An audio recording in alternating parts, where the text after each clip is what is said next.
There are so many things that Photoshop can do that Lightroom cannot. And in this video, we're going to focus on some of the things that I use the most often when editing my landscape images and kind of give you some perspective as to how much more powerful Photoshop is than Lightroom. This is one of those scenes that really doesn't need a lot of tweaking, but there is some stuff that I'd like to do to this shot. First of all, I would like to even out the tonality, make the landscape part of the image pop a little bit more. The eye always goes to the brightest highlights in a photo. And in this particular case, it's going to be very distracted by the sky. So I want to bring down the exposure of that sky. I also want to add some contrast to that sky. So if I was just to create a brightness contrast adjustment layer here and bring down the brightness and increase the contrast, I like how the sky is looking. We're getting some nice, contrast between the puffy clouds and the blue sky. But look at what it's done to our foreground. It's pretty much ruined it.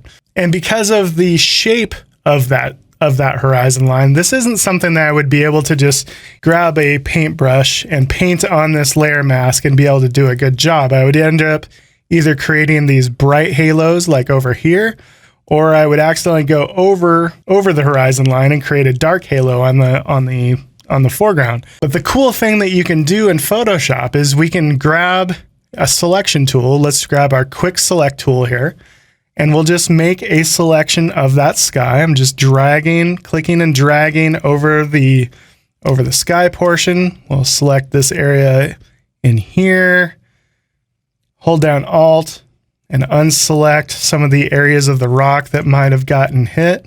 If we wanted to do a good job of this, I would go to the Select and Mask tab here, and we could go in and refine this selection. We're telling Photoshop to take another look at all of these areas that we're painting over, and it'll just do a much better job of making this selection. Something like this. Hit OK, and now we have a perfect selection of our sky. Now what we can do is we can just apply this selection as a layer mask on this brightness contrast adjustment layer. So if I click New Layer Mask, boom, this adjustment is only going to be going into our sky. Now we can zoom in here, we can tweak this adjustment, we can try darkening it down, brightening it up, adding some contrast. And now we've made an adjustment to only the sky. So if you remember in a previous video, I talked about innocent bystander pixels. Well, when we created that brightness contrast adjustment layer and it was affecting the entire shot, everything in the foreground was an innocent bystander pixel. It was getting darkened and contrast added to it, even though it didn't improve it. It made it look worse.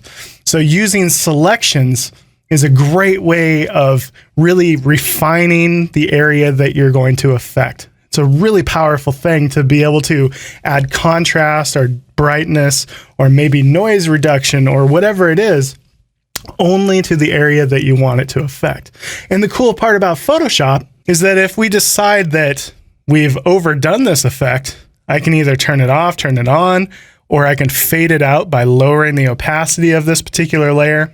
And because we've taken the time to create that selection, we can reselect that selection if we want to do anything else to the sky. I can just hold down Control and click on that layer mask, and now we can reselect that selection. Let's say we wanted to do a hue saturation adjustment. When I create that hue saturation adjustment, it's going to automatically apply that selection that I had as a layer mask. So now we have another perfect selection of our sky. So now I could increase the saturation of the blues. Maybe I could play with the hue a tiny bit if we felt it was too green or too purple, whatever we want to do. In this case, I think it was fine without that. But regardless, you get the idea. Using selections to guide and to restrict any adjustments that we do, very, very powerful. If we take a look at this shot, this is one of those situations that is incredibly challenging to photograph because we're not only photographing a high dynamic range scene, we have dark foreground, bright sky shooting directly in the sun, but we're also dealing with a situation where the depth of field becomes a problem. If you notice, we are sharp in our foreground, but the sharpness falls off quite a bit. So this is going to be a focus stack where I'm combining multiple shots to get full depth of field, so we're sharp from the very closest thing to the camera all the way to the background mountains. But it's also going to be an exposure blend where I blend in this darker sky to even out the tonality of the shot. So the cool thing that Photoshop can do is I can select all of these images. I can go up to Edit, Auto Align Layers. That's going to tell Photoshop to look at this photo and try to make all the different layers line up. Because if you notice, when I was turning those off and on, it almost looked like I was zooming in or zooming out by like, 0.5 millimeters or something. It was the focal length was changing. That's called focus breathing. Anytime you're focusing at different points in the frame, every lens, just because of the physics of it, is going to slightly change its perceived focal length. So we need to correct for that. And Photoshop is going to look at all of these and automatically line them all up. Most of the time, it does a pretty good job. So now if I turn these off and on, you'll see that there's far less movement. A lot of times Photoshop doesn't do a perfect job, but in this case, it did all right. So I will say that before I brought these into Photoshop, I started in Lightroom and I did some just basic adjustments just to kind of make them blend well together. So this darker frame here, you can see that I've kind of decreased the contrast, added a little bit of haze with a radial filter around the sun, and I boosted the exposure of the shadows. That way, these mountains and these mountains are not terribly different. That's going to make them blend better together. So now the next thing that I'm going to do, just because I know from experience that this is going to be a really easy exposure blend because we have that nice flat horizon, and because I've taken the time to make those layers kind of mesh well together. So because I've done that, I'm going to do the focus stack portion of this first. So the way you do that is you select the different images with the same exposure, these here, and because they're all lined up, we're ready to focus stack these now. So I'm going to go up to Edit, Auto Blend Layers. It's going to give you this little pop-up here. It's asking if you want to do a panorama or a focus stack. Obviously, we're doing a focus stack. And then we have seamless tones and colors and content-aware fill transparent areas. These are just a couple things that Photoshop can do to make it go a little bit more smoothly. So we're going to leave those checked. And most times, you always leave them checked. I'm going to hit OK. Now it's going to look at all of those different images, and it's going to use the sharpest parts of those images and then create a bunch of layer masks and blend it all together and then spit out one final image that should, in theory, be sharp from front to back. These kind of static images where nothing is moving and there's no foliage moving around, Photoshop typically does a really good job of. It's not always the case if you have anything moving in the frame whatsoever. It's given us this layer here, and it's also created a bunch of layer masks. These layer masks are how it's blended stuff together.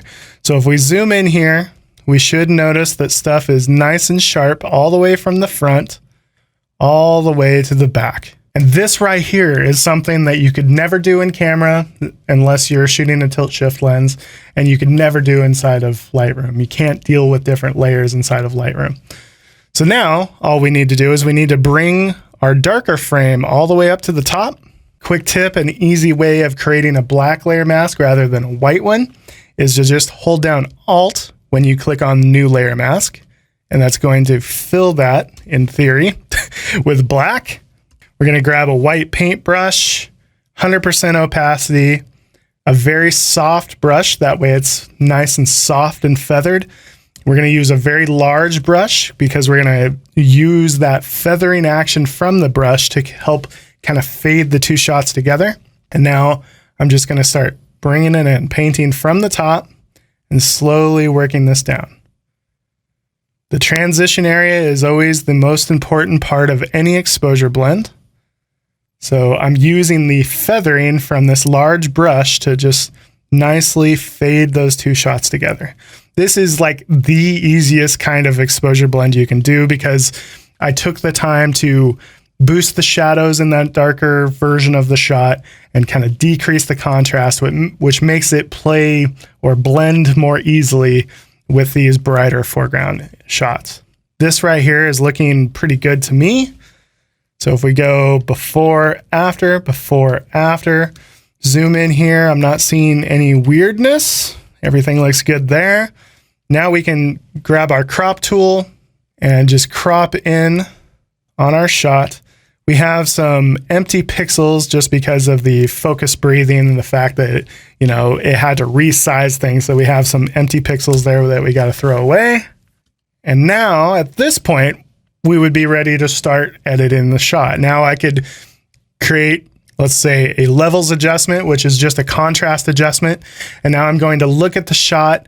And in this particular adjustment, I want to add some contrast to our foreground, especially kind of in these mud tiles. So I'm going to grab this right slider and drag it left, grab the center slider and drag it to the right.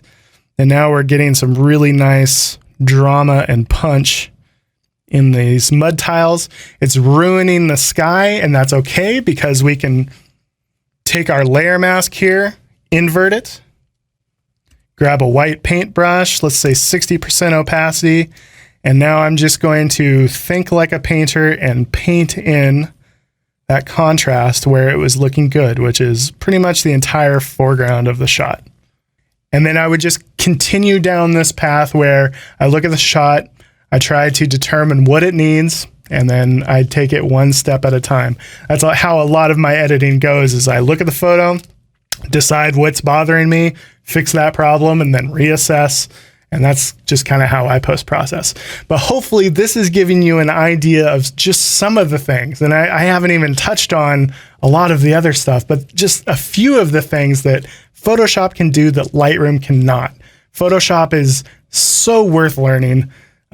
You know, it just unlocks so much potential in your photographs. Lightroom is quick and simple. It's easy to learn. Photoshop is much more difficult to learn, but it's very much worth it. So hopefully this gives you guys some inspiration. And if you do want to learn it from me, insert shameless plug here, I have Essential Photoshop for Landscape Photography, Mastering Luminosity, Mastering Dodging and Burning. I've got a bunch of tutorials on my website.